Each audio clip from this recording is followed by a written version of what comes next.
Hi everyone, in front of me I've got OPPO Pad Air and let me share with you how to soft reset or force restart this device.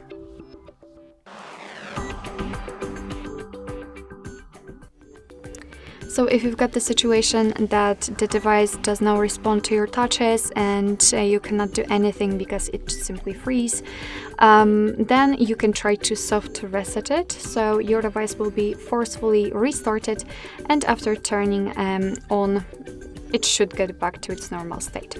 So let's try to do it. In order to force restart the device, we have to press the power button and the volume up button together and wait until we will see the black screen and the developer's logo.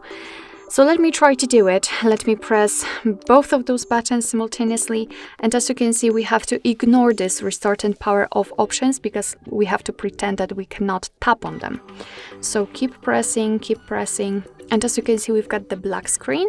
So right now I can release my fingers, release the buttons. We can see the developer's logo, and from now on, after a few seconds, few minutes, your device will be restarted and hopefully it will work normally.